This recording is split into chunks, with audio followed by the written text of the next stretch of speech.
a lot of the stuff that come up through this podcast are mental health, and to be honest, there's no mental health without physical health, right? You're a physical specimen. You like to do physical things, running and, like you say, wakeboarding, snowboarding, being outside. How has that helped you in business and running your company and working with the team and everything? You know, what impact has physical activity had? It's everything, in my belief. Building's a physical job. And I've always said, my guys will probably have a bit of a laugh about it, but I always liken it to a blunt chisel, you know. It's like, you're going to fit door hardware with a blunt chisel, you're going to get a shit job. So, you know, are you sharp? And, you know, that your gear is only as good as the guy behind it, you know, and if the guy behind it's blunt, you know, so it's a nice way of saying sharpen up, you know. And, you know, anybody that, you know, wears a watch to work, like a fitness watch, you'll know, you're doing 20, 30, 40,000 steps in a day. I mean, it's like, mate, you're running a half marathon plus every day. So do you want to make it easy and get to the end and it's fun? Or do you want to finish every day exhausted and tired? You know, that's not life. You know, it doesn't make it fun. So, and I guess it's in the years prior to, I mean, things have changed a lot. When I was a young guy at work, builders didn't run. You know, builders didn't do exercise. They didn't go to CrossFit. They didn't.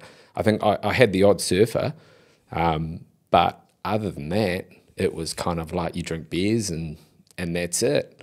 And I've never been a drinker. Even in my younger years, just never was into it. I was too busy. You know, I didn't want a hangover. I was like, I'd drive up north and sleep in the car in a car park, and I'd be up at dawn to try and get the first waves. There's no time for hangovers. And I guess that's just, you know, same with the snow. It's, you know, when the snow's dropped, you got to be in that top car park. Let's go. Again, no time. So it was a blessing in disguise, really. But yeah, these days I think, yeah, health is everything, and it definitely stems back into that mental health process. You know, we've kind of never been in a time where things are kind of subjectively easy, yet objectively our mindsets, you know, it's almost become an addiction, you know, to be sad, you know. Exactly, yeah, it's true. It's a lot of.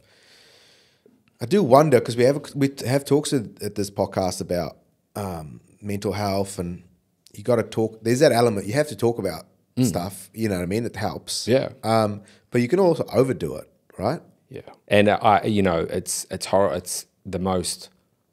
I mean, being a teenage dad trying to run a business, having no money. Oh, I know what pressure is. You know, to the point of, you know, you feel like you're gonna have a nervous breakdown. You know, I probably did. You know, but. It's like you've just got to keep going, and I guess it's a little bit getting out that mindset. It's probably not going to be a popular opinion, but you know, how do you word it? It's, you know, we're quite indulgent, you know, self-indulgent now these days, and I think it's putting others before yourself more so. You know, I had a wife and family that, to me, came first. Didn't matter how I felt. Get on with it. Don't know if it was a good thing, you know. I mean, I'm still here. It's all good now. But I think we do tend to overly focus on it. And I don't think depression is just a building thing. You know, I know we have high suicide rates, and it's terrible. It's a real hard one to get your head around. And I mean, working with young guys all the time, I mean, I've got them coming through constantly, and I've noticed in the last kind of 10 to 15 years, a huge change where guys have actually like, hey, let's sit down, let's have a chat. I'm always open to a chitty chatter, you know. Quite often I'll try and tie it into a physical activity like we discussed, you know. It's like, well, hey, you want to talk? Come for a run. And it's kind of like, they think they're coming for a short run. You know, we could be 40 Ks in the bush, and it's like, well, we're only halfway, you know, and another 5K, you're going to see Jesus. So, you know, and then they're crying about something completely different. They've forgotten about that issue. So, yeah, not to make light of it. You know, I think it's just, trying to get that behaviour put in perspective and whether that response is warranted for the issue at hand, you know. It's a real tricky number. Yeah. It's a hard one because I know that it's like you said, how do you put this? It's very popular to be like, just talk about it, just keep talking about it. And there's also like an element of like pain in life is really important.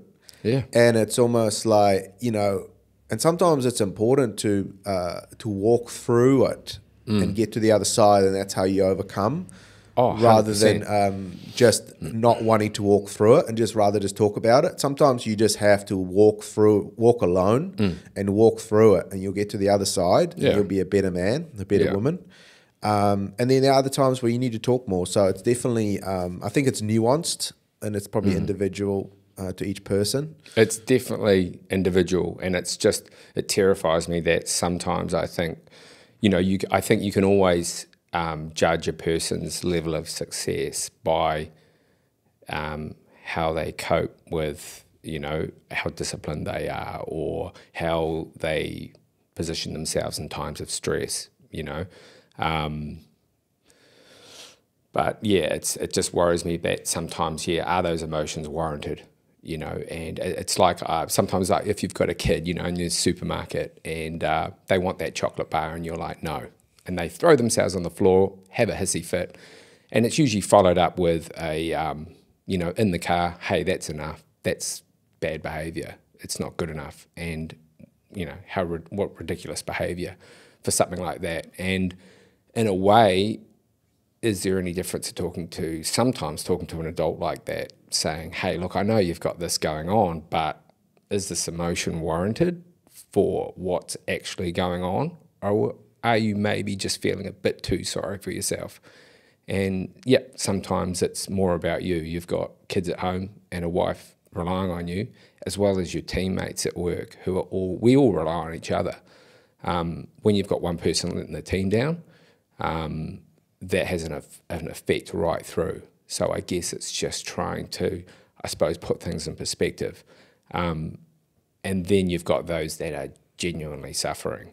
And, you know, you don't want guys taking that attention away from guys that are genuinely suffering and genuinely need help.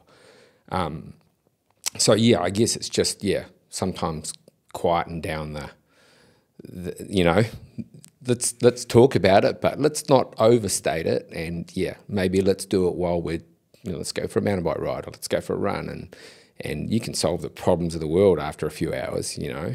I find physical activity is the best way where you can just talk openly with a mate, you know.